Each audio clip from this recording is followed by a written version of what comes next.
We are live. Excellent.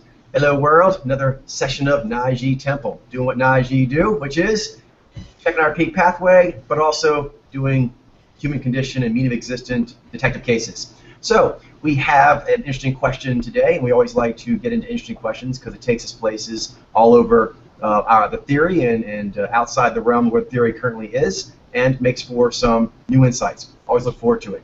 Today, I believe it is Niji multi-rational. So we'll be getting into his question. Before we do, quick introductions. I am Niji Coach. I'm Niji Mitchell. I am Niji Ben. Alrighty, Mitchell, why don't you go ahead and read out some of what his forum post was. All right. So, Multi-Rational posted a video called "Waking Life: All Theory, No Action," and he labeled it a philosophy/quasi-revolutionary wolf pack. And that was kind of the prelude to his post, which he said, I feel like there's this new pattern going on in recent history where university students or the thinking youth is the source of governmental change, especially in new countries or post-colonial countries, like with Fidel Castro and Che Guevara. There are many Che Guevaras in the world, and each of their movements in their respective countries pretty much follows the same pattern. They also pretty much follow the idea of the waves, where it starts with the Nijez and ends with the Zez. I think he's referring to change flow. My family history was also of armed, educated rebels. I've been thinking lately that people and movements are like these surface waves that he or she can kinsey on. Humanity is an impossible complexity, so the maths is pretty much impossible, and so you rely on a naive field. Same thing with the complexity of waves, or maybe more like air turbulence, ignoring Kolmogorov's equations. Anyways, the idea of surfing complexity, surfing Earthling's complexity, is a better term for encapsulating the romance I would like to express. Okay, that was his post. All right. Ben, why don't you give some initial thoughts, then Mitchell, then me, and then we'll just round robin. Sure. Yeah, I mean, it sounds like he's talking about, change flow. Sometimes the easiest path, like when you he's talking about like governmental change, and in society that's like that tends to be the way things tend to change is through politics. So it does make sense that you would see Nijez who are proposing new ideas and are sparking change, in those areas. They also tend to spark change in other areas too that aren't necessarily so closely related with politics. Maybe a more local level within communities, etc. But I definitely am not surprised that you'd see it there as well. Mm-hmm. Yeah, so, yeah, as Ben said, he's basically noting some change flow motifs that are very, very important, which are that the Nijez, both the Nijez, so I mean, Niji do this, but also, as we saw, like with Ben's quiz the other day, there was that Niji artist who was fighting very, very vehemently against their government. Yeah. So it's very much a Nijez thing, it seems, to do that kind of counterculture. Yes, definitely. And I'm sure Nez Alpha too, to an extent, but the Nijez really seem to be particularly... When it comes to social change, that does seem... Social change, exactly. I'm sure that you see the Nijez... The Nijez do technological stuff too, but that's more, I think, the Nijez realm. Good points. Go, you said. So, I guess one thing that I would say too is he talks a little bit about human maths and how you rely on how human maths is pretty much like impossibly complex, and I mean human math is incredibly complex, but I'm always constantly amazed really with how much we can learn about human math through Podler emoji reading theory and stuff like that. I mean, I think it might be more tractable than we think, or than anyone might have imagined before this, but Agreed. Although I think that even if we were to break down Mojo and Social Alchemy and all of it into ones and zeros, and we actually could figure it down to the bit, I believe we don't know where it's going. Oh no! Yeah.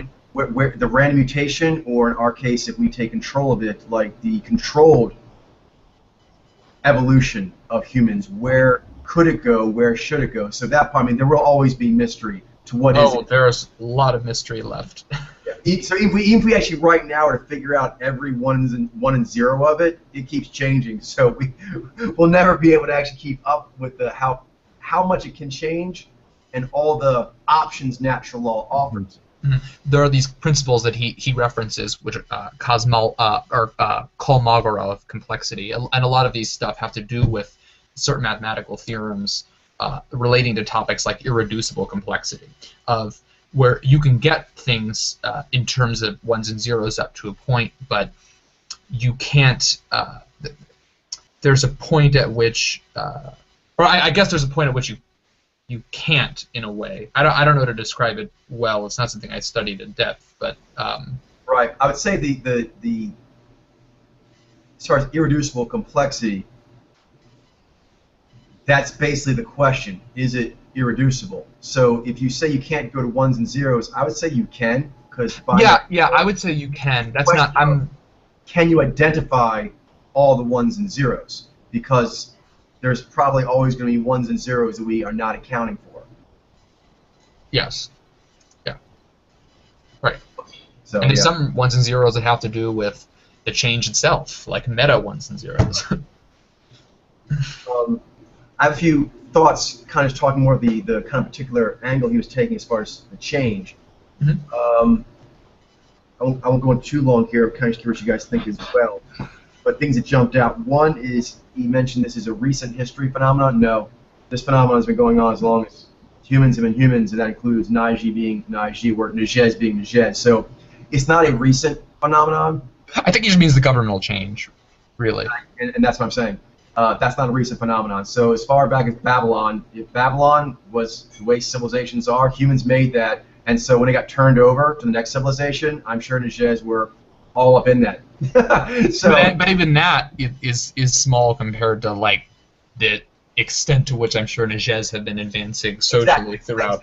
Exactly. No, that's my take as well. I thought that's where you're going with it. Yeah, for sure. But minimally, as far as like his saying it's a recent phenomenon, no. That's true. Yeah. As far back as we had any recorded history. Governments at all. Governments at all. That seems like how it works. Definitely. Also saying how it happens in new countries. No, it happens in every country, but there's going to be different peaking cycles. And so depending on the cultural environment, the history of the area, geological factors, weather factors, all those things can affect whether or not change is ripe, as they say. So in certain countries, it's riper for the, say, like large-scale fruition. But Nijez, for example, they're actually doing individual-scaled social change everywhere they are. That's always kind of happening, which is how any country would then eventually get, because every country that we know of has gone through one of those periods. So that's not a question of like, it's just a question of when it comes up. So it isn't like during that period of time where that country is in a revolutionary state, it's suddenly got a bunch more Nijez. You know what I mean? Yeah. In a totalitarian state, you're going to have all the mojos, kind of like say Zionie, for example, that really don't like stupidity and break down why you're not supposed to be stupid. They're doing that over there in every avenue that's available and trying to open up new avenues. And there's a matter of how much can be opened up in that area and how long does it take. But the mojos are basically doing their storylines everywhere. Just because history noted that area had lots of revolution or lots of charity, it doesn't act. For example, like you up here with like a lot of charity, that doesn't mean they got a lot of Zionie all of a sudden. It means that maybe something happened that made them feel a wound, like in their Zhai as a general populace, and then the populace went through a period of charitable, like upgrading of their ways. You know what I mean? But like the Zionie in countries where they're beheading people, there's Zionie there too. And they're trying to actually use their healing with whatever is there. So those energies are always kind of like expanding underneath the shell of statehoods. Statehoods are just shells on top of mojos doing mojo stuff, social alchemy stuff, peak pathway stuff. Yes. And so it's a question of what you see cracking through the surface. What else? He was saying Kensei have changed. That is true. But it's not just social revolution. Naiji, for example, they're doing that pretty much in anything where they're trying to figure out what's the real way of things and thus where the future is going. So rock artists, in their way, are using their Nai to track this, where the pop culture mind is at, where that headspace is at, and being ahead of it or riding that wave. But the same thing in science, try and take all the current known science and then like what are probably some big holes that are being missed. So that kind of solve them. No. Yeah, exactly. So as far as being Kensei have changed, that's true. Any Naiji who's really rocking it, it won't matter what career they're in, they're basically a Kensei for change. It's a question if it's in science or art or whatever. Paradigm change is an paradigm change, exactly. And that kind of brings the last one, is he was kind of focusing on the political and social revolution. And it's important to understand, particularly if you're going to kind of, because we're kind of like a Venn diagram here of what's overlapping what. The largest thing that's being introduced in this conversation is human design social alchemy. And the next largest thing that's being talked about is Nijez. And the next largest thing being talked about is Naiji. And then we're talking about historic circumstances and trying to fit that in. But it's very important, he does a little bit here, so I have to correct this, of trying to fit what Nijez are doing into revolutions. But see, revolutions are actually only sporadic events. Nijez is a constant phenomenon from before recorded history. So that's the one you have to track and then figure out how that's relating in. So with that context, social revolutions, where he's kind of talking on kind of political and also armed, those cannot be separated, and Nijez are all in this, from provocative works of philosophy. Provocative works of social... You've talked about this before, how like the Naiji, it's all one spectrum of how like there's Naiji talking in a just a coffee shop talking philosophy, and then Naiji doing these very violent revolutions. Right. It's all comes from like the same drives. Drive, that specialist in the species that does that. And to understand what any particular aspect is, you got to really look what they're doing overall. First of all, Naiji do a lot more than just be Kenseis of change. But from that point, you'd have to, if you're even kind of focus on the facet of being a Kensei for change, then it's like, okay, all the things Naiji do to make that happen. I would include the science in that. But definitely, there's lots of philosophical, medical, all kinds of breakthroughs that are going to challenge the way things are done. For example, Karl Marx. His writings set up a lot of armed revolutions. Oh my gosh, yeah. And that's just philosophy. But you cannot separate the armed revolution or political revolution from this ideological work that was put in print form. There's things that have sparked revolutions that were artistic parodies. Artistic parody actually got the public all fired up. So there's all kinds of ways that the public can be fired up. Also, an armed revolution where there's not a popular sway on the people in its favor, they won't have any place to go for support, for safety. So if the culture has been swayed in a lot of nonviolent ways to be supportive of change in a certain direction culturally, then when more hard political stuff comes out, they'll go to the polls. When more hard military stuff comes out, they may join, or they may give support to those people when they're on the run or whatever. They need help, they need food. So a lot of times, for example, if you want to study military, it is impossible to actually study military without studying statehood. And it's impossible to study statehood without studying pervasive culture. And a lot of times, military will think like, oh, those conquests are what makes things what. No, they aren't. No army is anything without the state that finances it and gives us all its resources, its technology, whatnot. And the statehood, as powerful as it is still, as we've seen, for example, like military is kind of like, a lot of like Bai Zi and Xinai, and statehood's a lot of like Bai Zi, Xinai, and Bai Ji. But that's not all what humans are doing. So that won't stay in that state unless it is supported by a greater surrounding state, which is all the social alchemy of the rest of the people that are citizens. So I think that's just one thing. If I've noticed like one thing overall, his thinking that made I think a few of the errors. A lot of what he's saying is true in general, but the error of like this is a recent phenomenon, the focus on military or armed change and political change as quote unquote, he didn't say this, but he kind of implied it, real change. Karl Marx's book was real change. Buddhist doctrines, real change. Equals MC squared, real change. Darwin's fossils, real change. Oh yeah, science and technology have been also instrumental in changing this warscape, basically. Yes, exactly, because basically Manhattan Project. Yeah, you could actually have atheists and Robert Oppenheimer. Squaring off against each other. Where does the strength come from? It comes from a combination of a cultural legacy, current cultural support, feats that can be done by the collective people who go to that, and then critically, you're referring to natural laws supporting you by actually having occurrences happen that say, go along with you saying how things are. All those things make for change. I remember when I used to teach submission grappling back in the day, a common mistake people would make, and they had a really hard time with this, but if you want to get good, you'll have to get to it, which is there'll be a chain of moves, and then there's this one point where you kind of like get gotten. But really, it was an error in movement several places back in the sequence.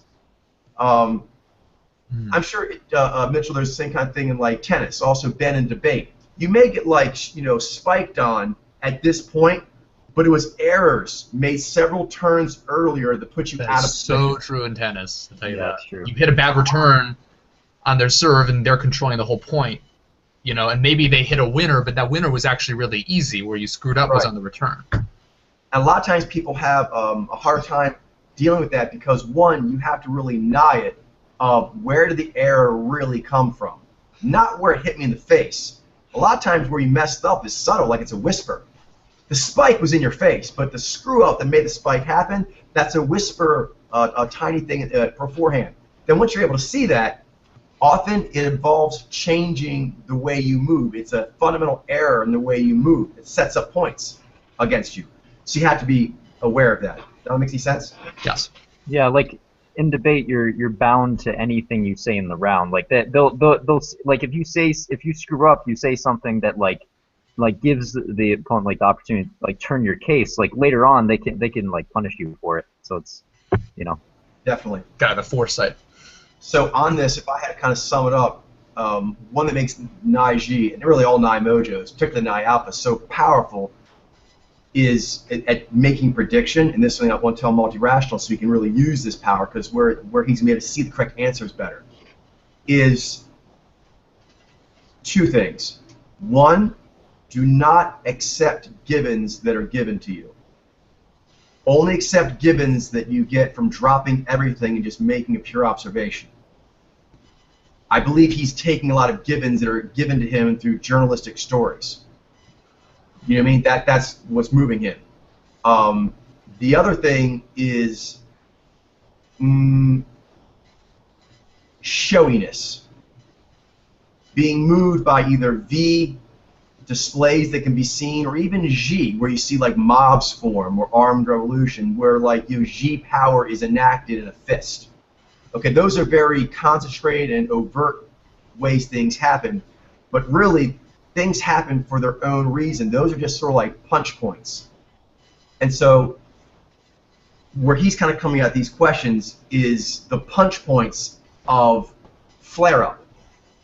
Political things where it's like naked, raw contestation at the polls or whatever, or armed resistance where it's naked contestation in physical form.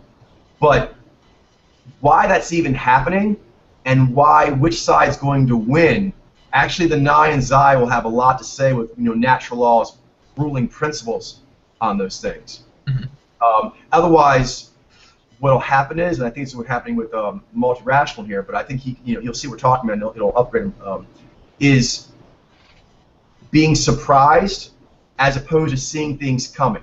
When you have true Nai vision, you have a very big scope, which means you tend to see things coming rather than them jumping you. Second is having a fuller information spread, because otherwise only the sensational phenomenon will get on your radar. Kind of Jung. Jung was working with messed up people. So he's contemplating the human condition based on a data sample that probably seemed very large to him, but it's not really that large. It's comprised mainly of unhealthy people. Microcosm. Microcosm. So same thing here is that we are all operating in a microcosm, which is why reading Mojo is so important, of the media. So there's the microcosm of our own colloquial area, but if you expand it past that, you're using the internet and cable and things of that nature, that's good, it's better. That's still a microcosm. That's a microcosm of what's going on there. For example, from what I've seen in the phenomenon and tracks so far, it seems like it's a homogeneous spread. It has never shown up as a homogeneous spread in pop culture in general or any bubble within it. So if you are actually using what shows up in the bubbles you can see, then we would have Naiji being like really common. Do you mean? But you can't use that kind of vision. You have to use the vision of like, how is this phenomenon working? Why does it work the way it does? And that allows you to explain what you can nakedly see, but then also make good predictions on what you can't see. For example, with what he's doing, what Multirational did, for example, you would not be able to really predict where new revolutions are coming from, because he's basically boiled it down to recent history, like technologically advanced things, and new countries. But revolutions happen a lot more hotbeds than that. In fact, a lot of times you won't know they're a hotbed unless, for example, a lot of revolutions have happened from salon movements, where people get really like pumped up on ideas behind the scenes, and they get pumped up on ideas and talk to rich people who get pumped up on ideas, and then they funnel that into stuff that is out in the public, and then the public reacts to that, and there's a fight. If you're waiting to see once it gets pushed in the public eye and there's a fight over it, as an IG, you're not very good at tracking how things come to pass. You know what I mean? That's like if you're doing mafioso and you're only noting that there's problems after drive-by shootings, you're not very good at this job. You have to already kind of know, oh, there's issues with distribution down on the corner. Distribution issues, the Nye and Zai is, that's going to lead to access issues. Access issues goes to restricted resources. Restricted resources puts people in keening and stress mode. Keening and stress mode in this kind of situation means the stronger people will try to actually take control of it, to lord it. If you know that, you actually can see that there's a distribution problem on the corner, and you can predict in 2 weeks' time there's going to be a war. And you can get your ducks in a row ahead of time. Because otherwise it'll seem like it's out of nowhere. It's not. That's our power. That's what Niall will do. If you just try to take V or just do V, it's really daunting. It's well, like even pumped up, like he's doing V, and I think he's also mentioned kind of like pumped up G. Yeah, you know, yeah, G. Definitely, because there's a lot more going on beforehand that will decide those things. For example, that's why a lot of countries get overthrown, because they think their populace is subdued. Even in places where, like, North Korea, where they're like brainwashing people, you cannot brainwash people to not be IG. Yeah. You can't brainwash them to not be inspired and attracted to Nijai. I mean, you can tell them stuff, but that's going to keep happening. So the only way to actually really track it is to know what the phenomenon is if you're a dictating asshole. If you really want it, you won't never succeed entirely. But if you were to try to be like the ultimate asshole, you'd need to know the nature of what you're trying to suppress. If you ever believe that you've actually suppressed out the independence of mind of your populace so they won't question you being a demigod, you've just swallowed your own Kool-Aid, because it is impossible to actually do that. The human species doesn't work that way. Prediction is always based on actually knowing how things work. And that's why Naiji are interested, I think, in a lot of ways in learning natural law, because it helps us predict things. Sure. Yeah, it's interesting for its own sake, but... talking about his question, it is a good point he brings up, because there is change flow that is part of revolution, but you have to put in the whole dynamic there. Even like the Nizez, there's a lot of sciencey stuff that if that wasn't advanced, the cultural, social angle couldn't advance. No, totally. Yeah, the Nizez are, I'm sure, extremely important in their way. Yeah, they need to be concurrent.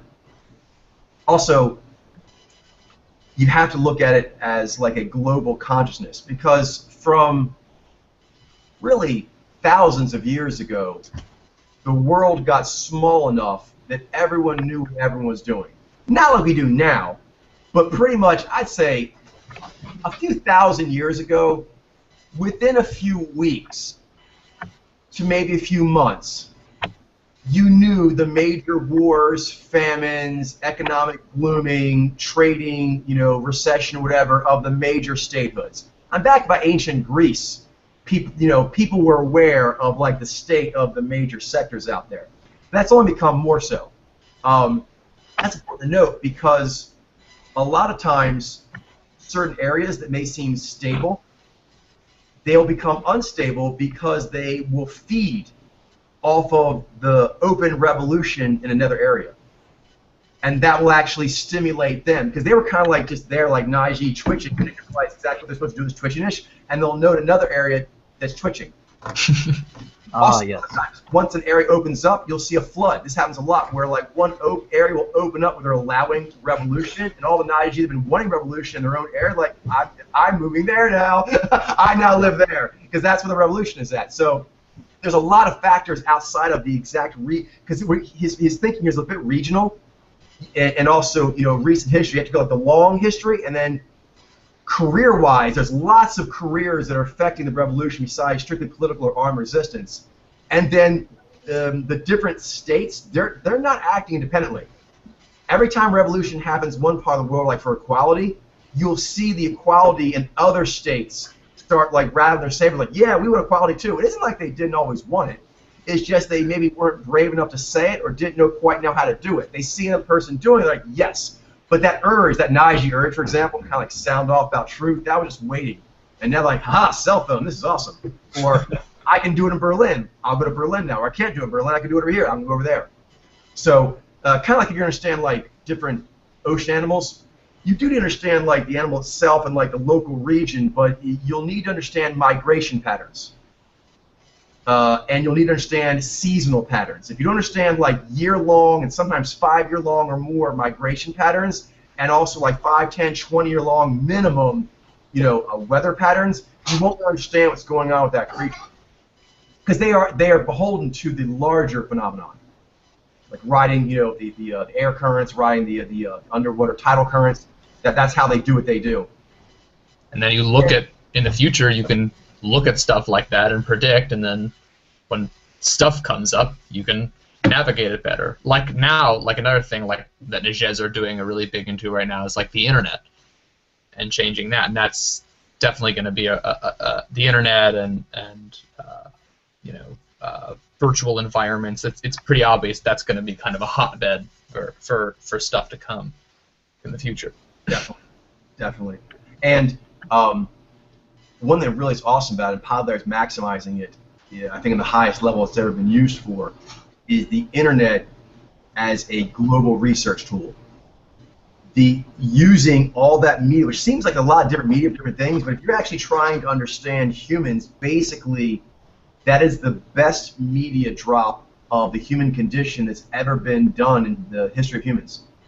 The internet's got a lot of weird shit, and you have to sift through that. Because again, it's not all of the it doesn't represent all the human condition, and they're not speaking to each other integratedly like social alchemy actually is. But still, it's a lot of information from a lot of different cultures. Like it's huge for Podlair's proof of concept that we're able to look at samples from every country out there. Yeah. Because otherwise, if we were only using samples from where we're at, the theory would still be good, but there would be the question. How far does the phenomenon go? Obviously, you would think it seems like it's in every American, including like mixed marriages. You're like, most likely Mojo's everywhere, but you wouldn't know. We can now pretty much say it is because the internet gives us access to so many different humans, and since we've seen it everywhere, like okay, now we can make a very strong statement that way. Go internet. Yeah, I think this project would be a lot harder if we didn't have the internet. Like, oh my God, much harder. Like I can't imagine like we wouldn't be here.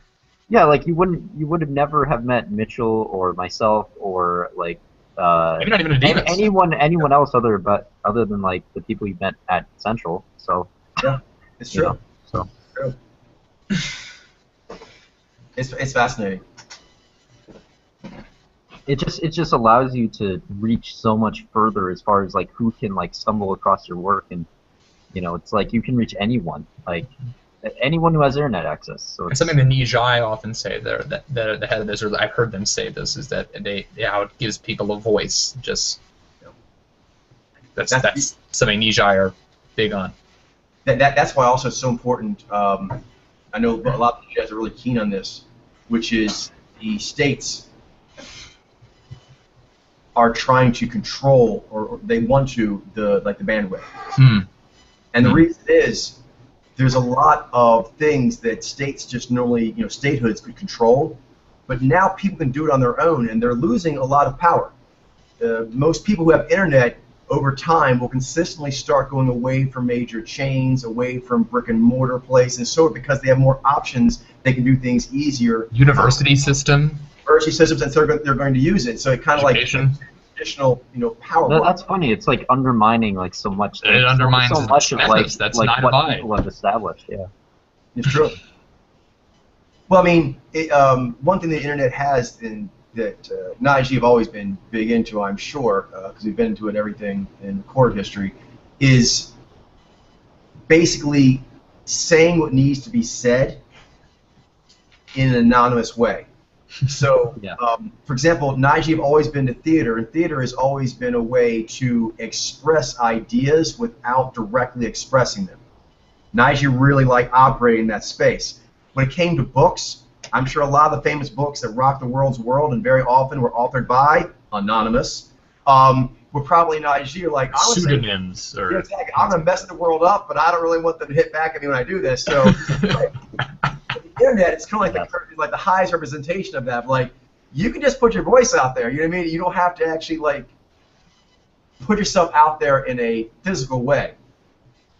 And what they're going to need to deal with, and they're trying to control this, but they really can't, is a lot of statehoods have been trying to control the intangible experience, which you can't, but they've been trying.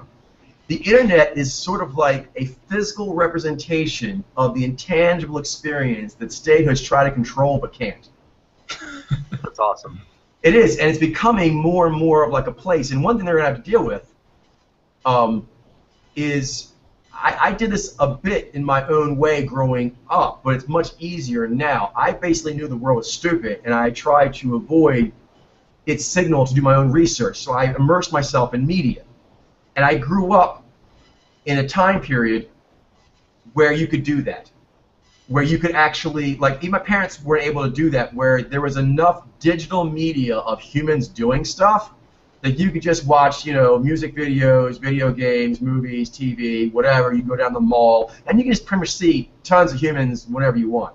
So I immersed myself in that. But now, next generation coming in, your guys' generation, has had the internet from day one.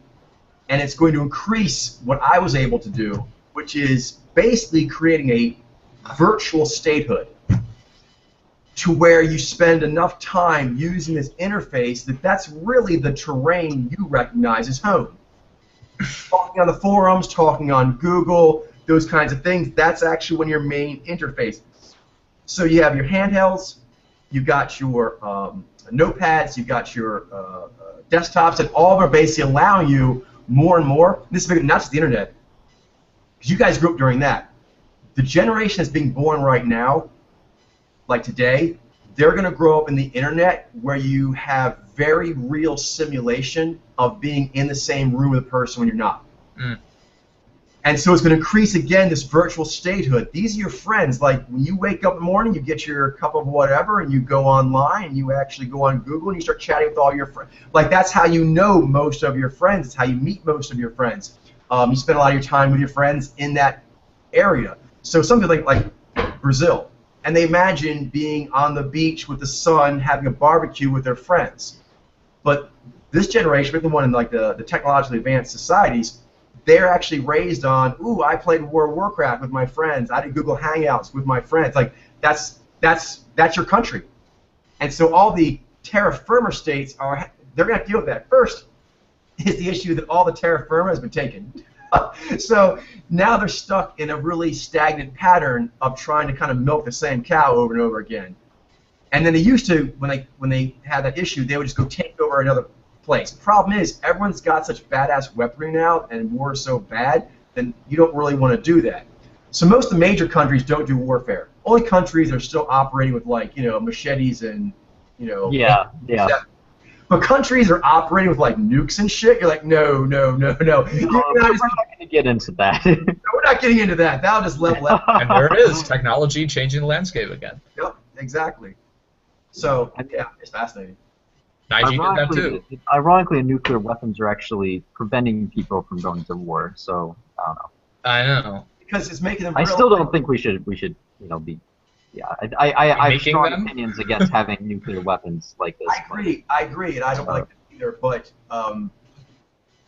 I think they were a stage that needed to happen to properly scare us out of fucking around with things that aren't important.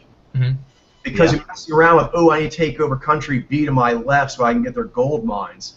And over time, you're realizing that actually we're all one people that are facing some really big challenges. And that really needs to take precedence. So in a way, being confronted with the challenge of we've gotten so strong at crushing each other, we can crush the planet. That's fucked up. But it did actually give us a moment of pause we needed. Hope this means we'll now back off from that and not go there again. But sometimes you need to realize the dangerousness of where you're going. So I hope that's happened. But yeah.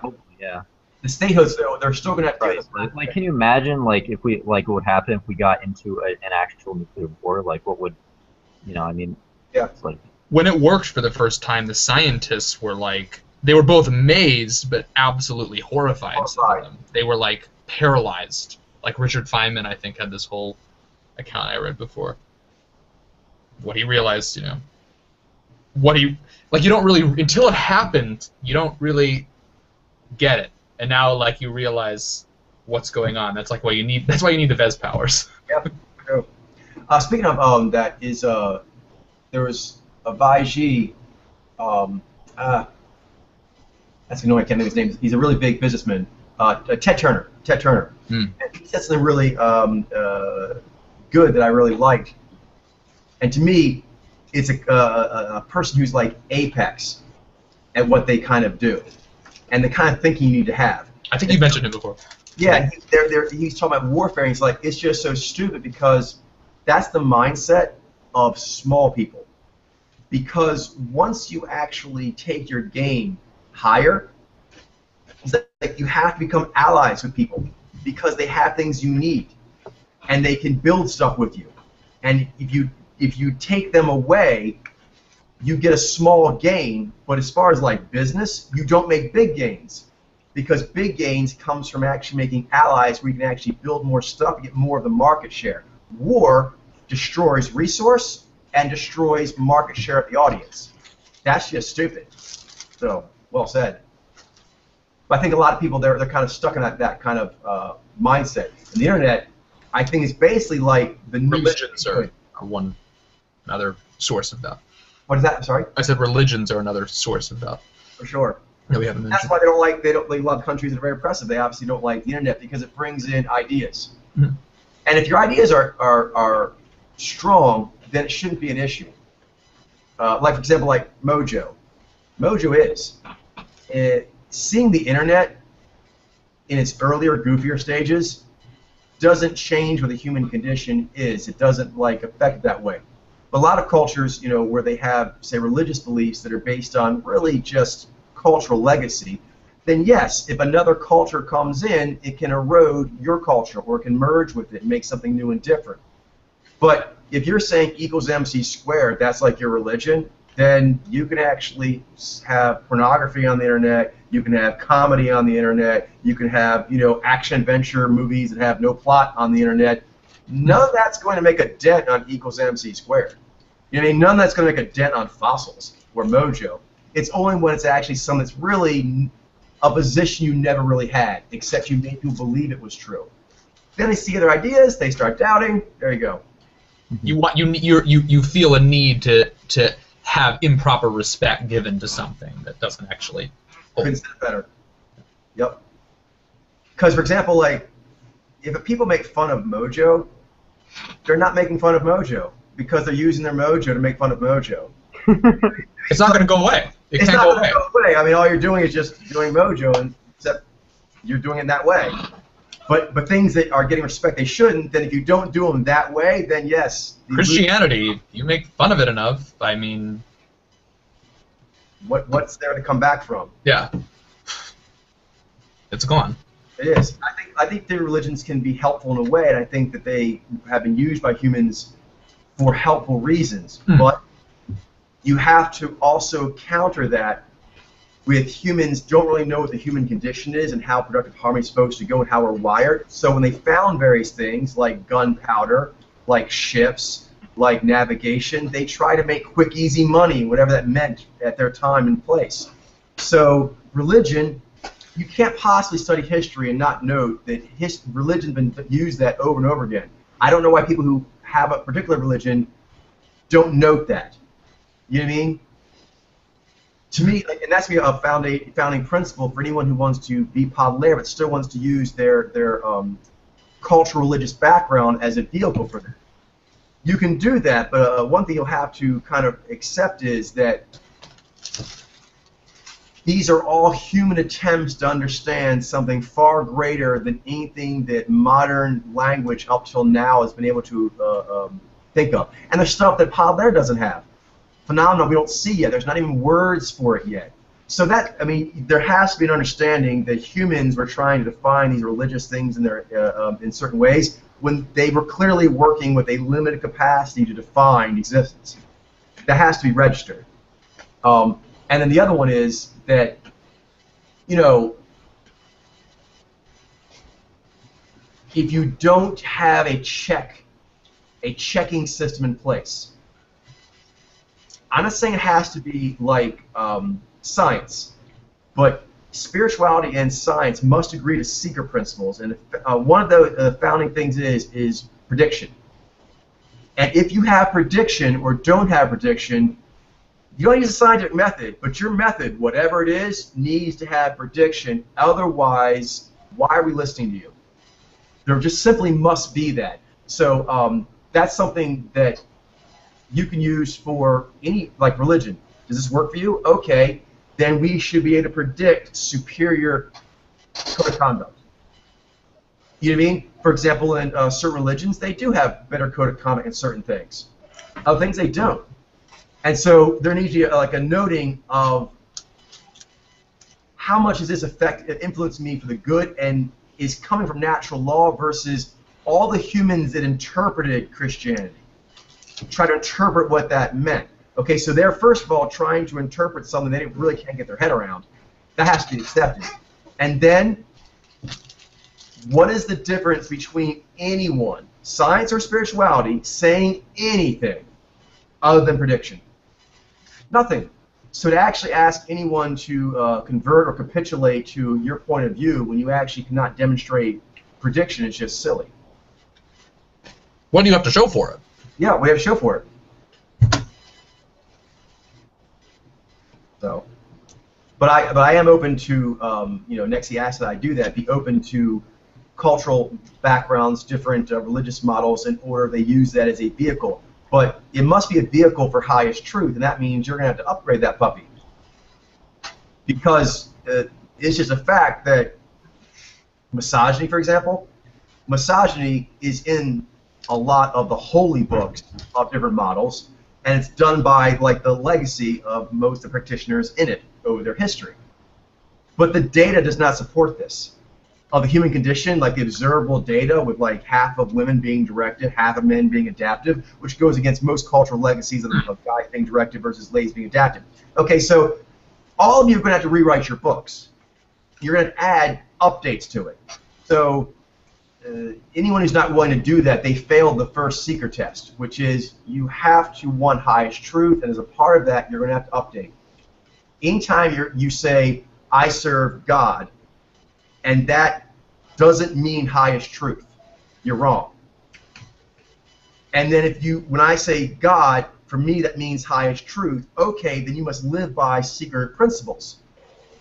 Then if God means highest truth to you, then when you see that Mojo's here, that's a fact, and that's highest truths. So your definition of God must account for that. You know what I mean? Again, personally, I wouldn't bother with all these workarounds, but you need to do that. Some people do. Someone's version of God in their mind, they don't think of it as being gendered, or they think of it being, you know, multi-gendered, whatever. That seems like extra explanation. I myself my Zai's like, I don't think I really need to be doing all that. But if you are going to go that route, that's like the minimum.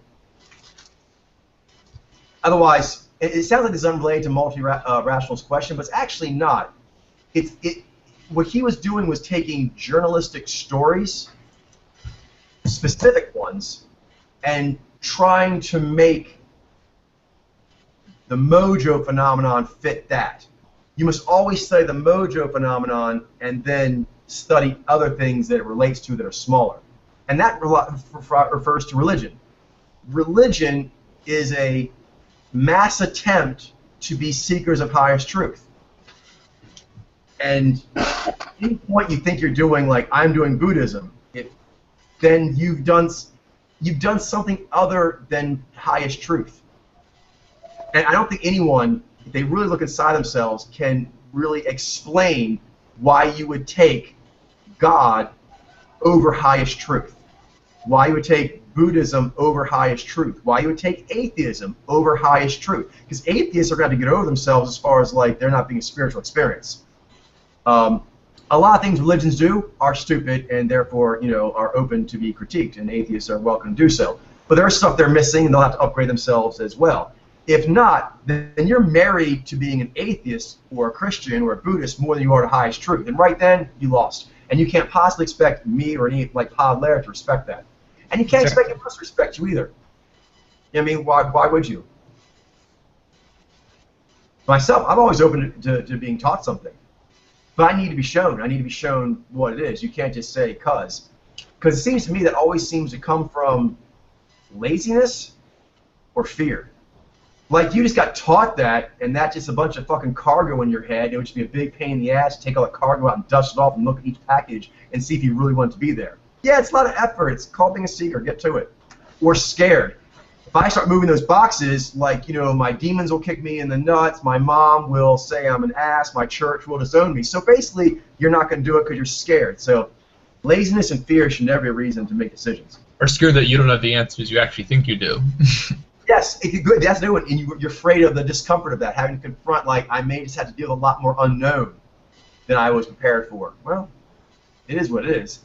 And myself, I have a advanced understanding of the human condition, and I'm telling you, that is dwarfed by the unknown and always will be. In fact, I wouldn't know what I know now if I was just not comfortable with you're just going to not know a lot. In fact, people who just think they know a lot, they shut down too easy, and they're really weak. They make these little tiny castles of I know this. If you're not growing it, it's going to become like a brittle shell that's going to get smashed over. You have to keep like molting, and molting requires you have to like outgrow your shell. And you get out of that shell, and now you're like a little vulnerable slug, but you're a bigger enlightened slug than you were before, and now you can grow a new shell. But again, don't get too attached. Anytime you get too attached to the shell, it's over. Game over. Yeah, because like the shell gets worn out, it starts cracking, and starts you're gonna get crushed if you stay in that shell too long. And other people are growing. Everyone else around you is growing. You're getting passed up. You're just Sure.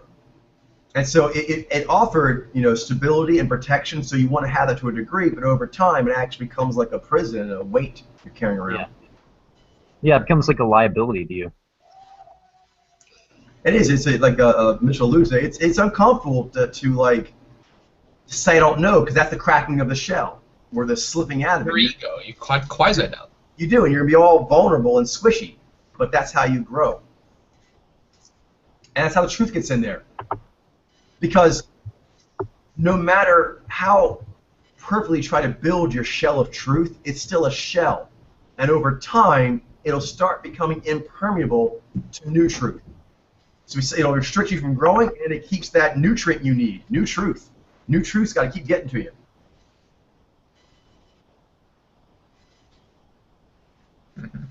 I think on that, you always want to go beyond what you can see, but even what you can see, one thing I think multi-rational want to work on, I think a lot of people have this issue, I do as well in my way, is fixating on certain provocative things and making that be what life is. Do you know what I mean?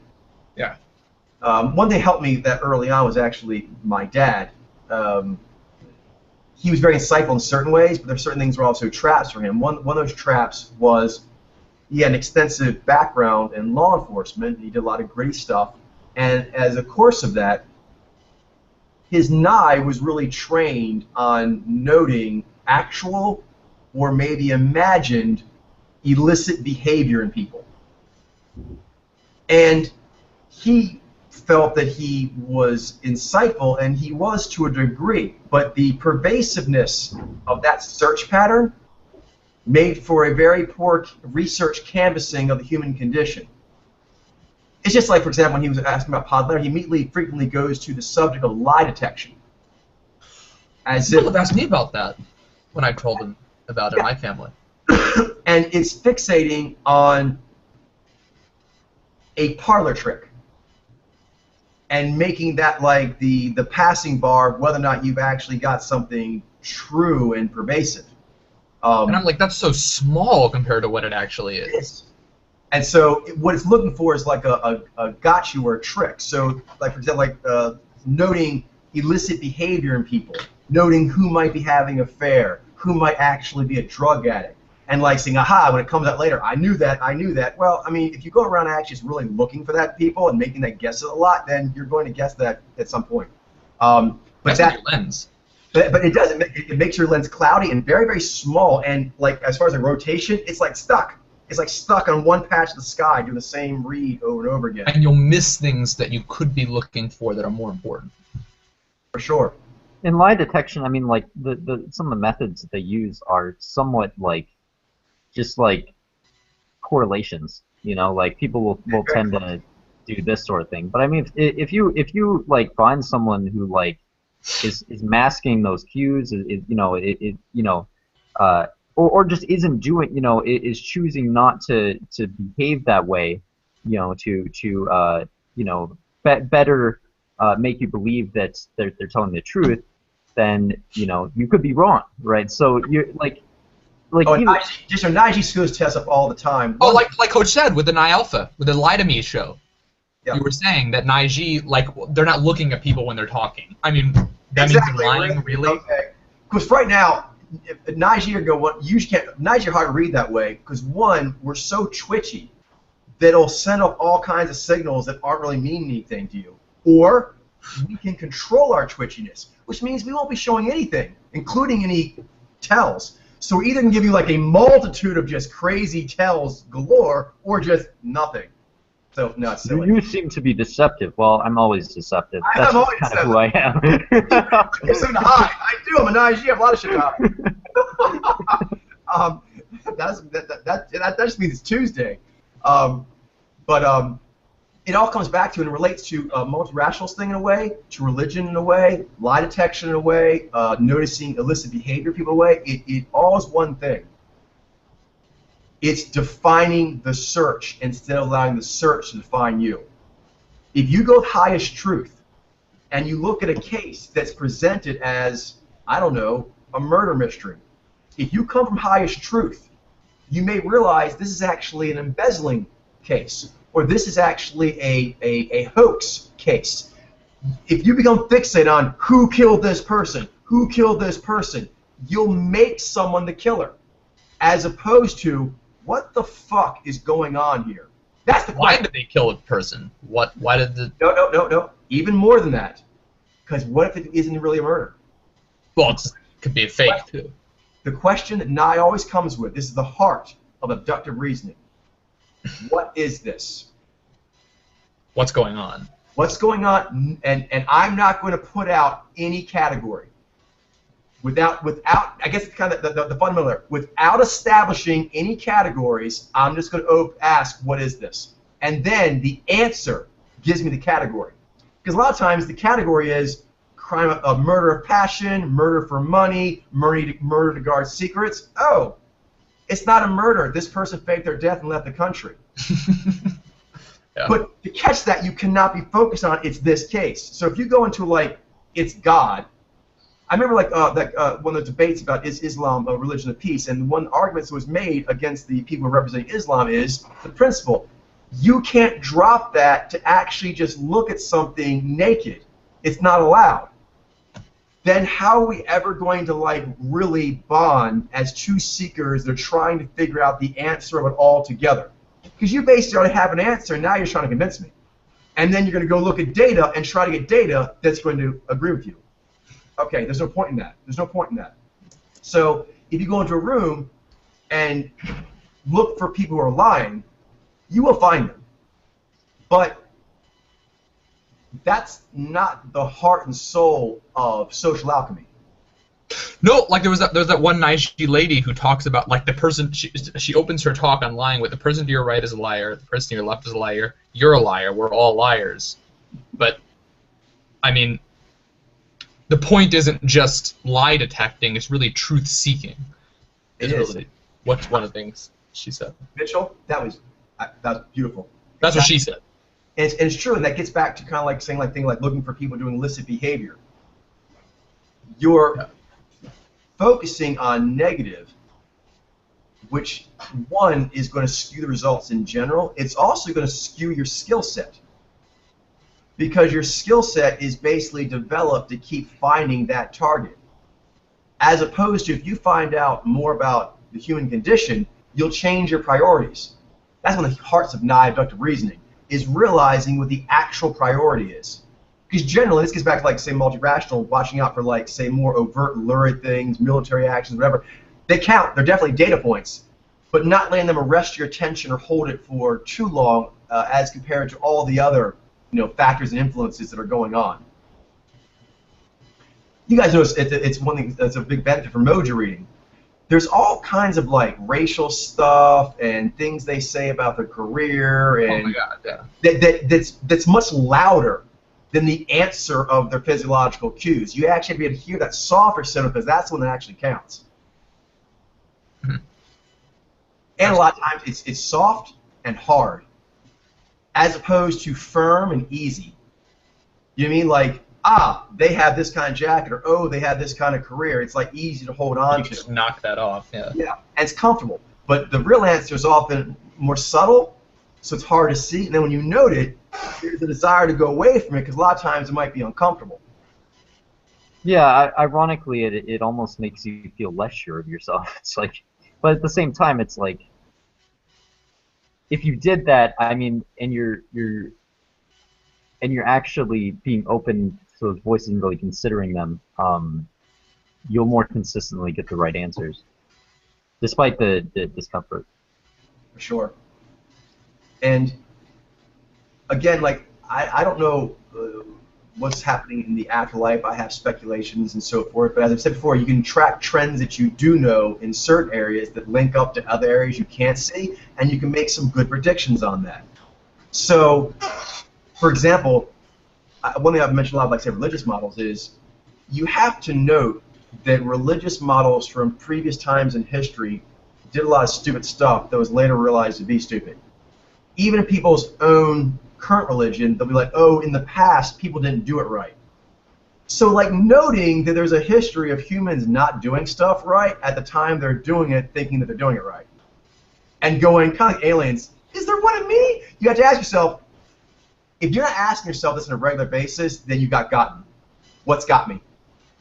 There's always some blind side. There's always something that's got you foolish. And if you're not consistently trying to find that foolishness in yourself, it's going to stay there and grow. Yeah, that's definitely true. But I notice that's one thing that a lot of, like, religion gives people, which is something you have to watch out for, which is inappropriate comfort. Now, and this is key. It's not wrong to get comfort. You guys know, I get a ton of comfort from my spirits, and I won't be able to keep going doing what I'm doing if I didn't have that comfort. So it's important to have comfort from the spiritual experience, but not comfortability that comes from falsehood. Like, Nexi gives me comfort of, like, you're the chosen one, I love you, I'll always be here with you, and those are all true statements, and they give me support, and she tells me regularly. I also mess up sometimes, like you're saying, Ben, and then afterwards I'll feel uncomfortable. And then, do you get this, what happened? I'll sometimes try to come with a rationalization that's not my code of conduct that can just tamp that down so I can go about my life. But my spirits, that have a good connection with them, won't allow that comfort. That rationalization that your Daru gets on you. So it's actually, I mean, that's like a positive thing. I mean, it's like it could be the Daru. You feel like, oh, it's the worst thing ever to feel bad, but I mean, it's like it's Yeah. really helping you. I mean, it's like so you don't have you know that negative energy keep coming to you It's true. like that. So it's And sometimes it's uncomfortable to listening negative out of your house. You know what I mean? It's all big and dusty and been in the corner for a long time, there's a bunch of shit on it. Yeah, but it's nasty. It's in your house. So you never get it out, but you're really going to be happy once you do that. yeah, Yeah. that's so true. This is a really good session. We have about 5 minutes left. I guess we should probably think about, is there anything else we need to do before we head out? There were some other bullet points, but they were smaller stuff. Yeah. I don't think they were really. Okay. I guess one thing I'll just mention before we head out is I don't know if you guys do much reading. I know you guys said that you don't do a lot, or had before Podlair with watching TV and movies, and you're doing more of that now with Mojave, and that's cool. But I was also wondering if you guys did much with reading. I certainly do. So there's a book I think you may want to check out. It's a fiction book, but it's quite good, and it's done with a lot of historic accuracy and a lot of good context. And basically, it's called The Bard, and it's written by Morgan Llewellyn. It tells the story of several brothers back Irish legendary times, but it gets really into the culture of how things were done. Now, obviously, there's some things they did I'm not really into. There's some sacrifice and yada yada, but talking about the power and the purpose of a bard, what drives a bard to do what they do, why they do what they do, the effect it has on the people, the way they need to live their lives, as far as being powerful influencers of the people, but also holding themselves apart. It's actually quite fascinating. So, don't know if that's your thing, but I thought bringing it as a show and tell. It's just we often talk about the bard and how we're going to pod their bards. It's an interesting book on that. I'd very much like to see it get made into a TV miniseries or something, or something where you can have several episodes that you can kind of get into the cultural context. I would love to see the History Channel do it like they're doing Vikings. That's kind of what Morgan Llewellyn did. She basically took stuff they knew from historic record and forensic evidence and painted a really good picture that way, but then filled in all the missing areas with just her imagination, but making it still make sense with what was known historically. So that's kind of what History Channel is doing with the Vikings. I think they do a good job at it. Anyway, that's my little geek out show and tell. Do you guys have anything? I forgot to bring something specific, unfortunately. That's okay. But in the future, if you think of anything at all, it's kind of cool. You ever get anything back? What's that? Oh, wait. Oh, I had this short little minute and a half video clip. It's like the outro to this one anime I really like. And it teaches it seems to teach a really good lesson. Is that what I think it is? Yeah. Yeah, it is Mitchell. That's So it. I think Mitchell. Yeah, was- Glenn and I and Ben are watching this show called Clannad that Ben brought to us. Is that an anime? It's an anime, and we think it's kind of it's got a lot of Najez stuff, which most animes do. Oh, where do you guys get that from? Is that streamable somewhere? Got on YouTube. YouTube. Yeah, you can watch it on YouTube. Yeah. Nice. Who makes it? Do you know? It's I think it's Kyoto Animation. Yeah, so it's not God, well, any kind of known vendor. Cool. But the outro itself is really cool. It seems very Nijai to me. And it's the character in the show that's singing it is I think is a Nijai as well. But the outro is a very simple animation of personified colorful dumplings. And it teaches kind of a cool little teaching story about universal love and harmony and stuff. So it's We got 2 minutes left, so that's perfect. Let's end up. that sounds awesome. This is awesome. That was a great session. Yeah, I know. It was really good to talk about all this, and yeah.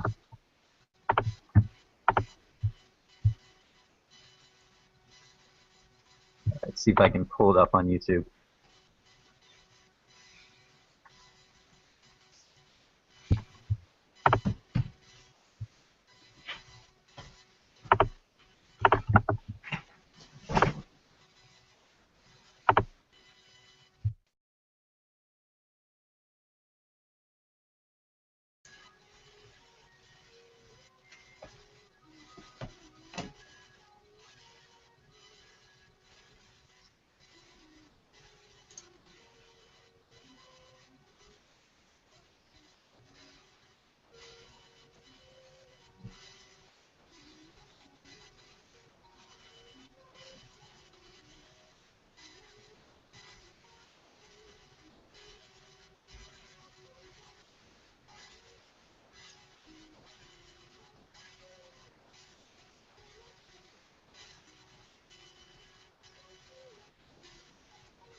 Is it playing?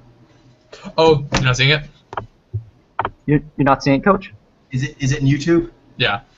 1 second. Yeah, I put on the YouTube app. My bad. I don't have it open yet. 1 second. It's okay. It's short. Cool. I'm there. Cool. Do you see it?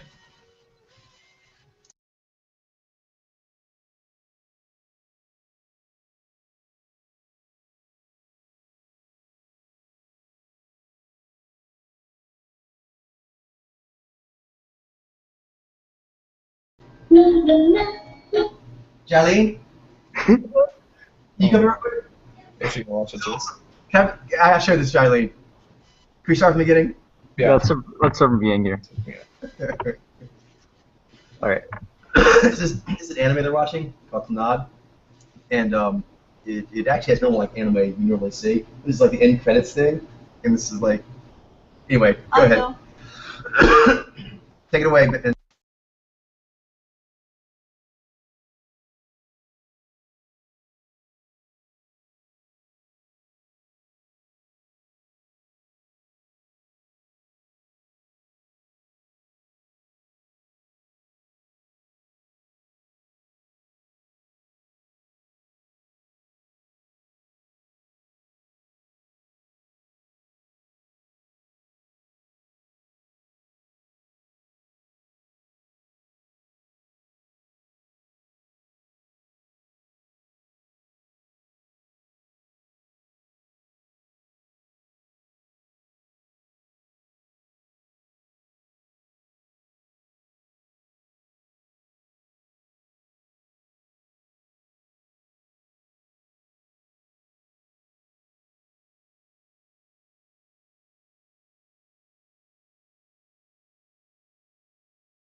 That was awesome. Thank you. I for know, sharing that's that. so awesome.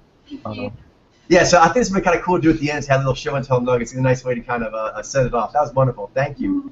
By the way, did you guys get like a flash of like the books we're doing, the ebooks of the circle? Yeah, that's Yeah. what I was thinking. Yeah. They look like They look like Django's. those babies too. Yeah. The Gaia. Like, That's the thing. Oh yeah. Yes, those- exactly. They look like yeah. the little guy, the little Tribe Mandy babies. Remember, I call them wheel wobbles, but now I'm gonna call them, what do they call them? Dangos? The dango. Yeah, I mean, yeah, and yeah, I think that's like a word for like dumpling or something in Japan or whatever. So Mojo. it's their own kind of dumpling, Dango. treat. That's awesome. So, it's cool. I've heard. I also really like the Naiji character, like the blue one, like with like the red, like I don't know, like the very beginning, like the blue one, like had like the kind of like cunning, Yeah. glances. That was really cool. A cunning dumpling, indeed. All right. Well, that was perfect. Okay, so we'll call it an evening, and I'll see you guys on Sunday. And if we think of anything for a topic, go ahead and email me, and we'll also keep our eyes on the forum to see if anything pops up there. It should be. That sounds awesome. Okay. Thank you for the awesome hangout, Coach.